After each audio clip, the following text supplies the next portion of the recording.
এরকম বিরক্ত করলে আমি বলে গলা ছুরি দেবো, তাহলে 24 সালে আত্মহত্যা করতে। আপনার ভিডিওটা যেহেতু আমি করছি, আমি দর্শকের কাছে। দেখেন, একজন তরমুজ ব্যবসায়ী ভাইরাল হওয়ার কারণে সে এখন আত্মহত্যা করতে যাচ্ছে। কথাগুলো শুনেন। ছুরি দেবো, তাহলে 24 সালে আত্মহত্যা করতে।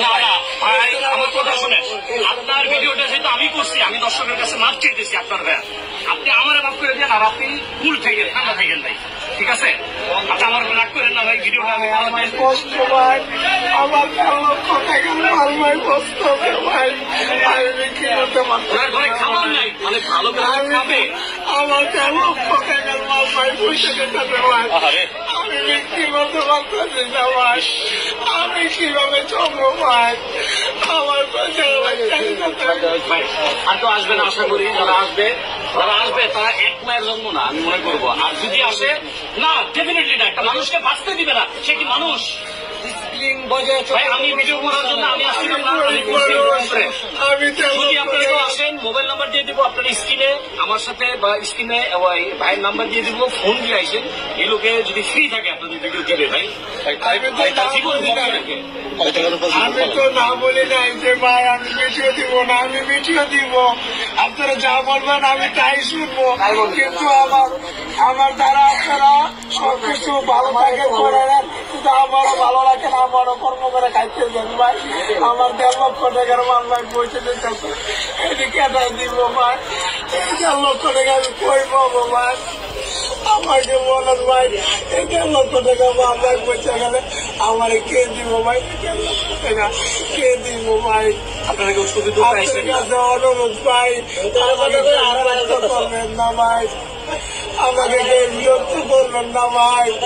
আমি 1.5 লক্ষ টাকার মাল ভাই আমার পয়সা দিতেছে ভাই।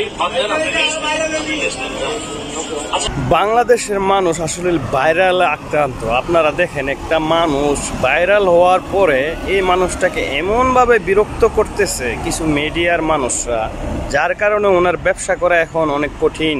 উনি বেচা কিনা করতে পারে না, কাস্টমারের সাথে কথা বলতে পারে না। এই জন্য উনি কিন্তু এখন বলতেছে যে আত্মহত্যা করবে।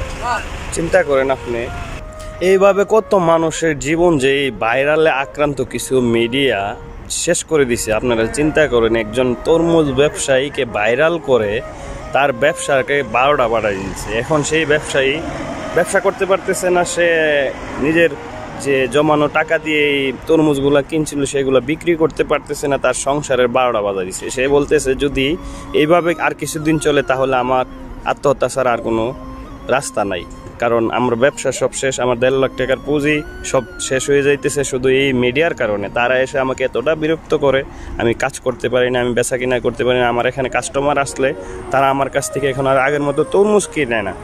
তো আমরা যারা আসলে এইভাবে ভাইরাল আক্রান্ত আছি, যারা ভাইরালের নেশায়, কিছু মানুষের ভাইরাল করার জন্য, নিজে ভাইরাল হওয়ার জন্য ব্যবসার 12টা বাজায়া ওদের জীবন শেষ করে দিয়ে আমাদের একটু বোঝার দরকার। এই ভাইরাল মিডিয়াগুলো একটু বোঝার দরকার। আপনাদের কারণে কিন্তু এমন অনেক মানুষের জীবন শেষ হয়ে যাইতেছে, বুঝতে পারছেন?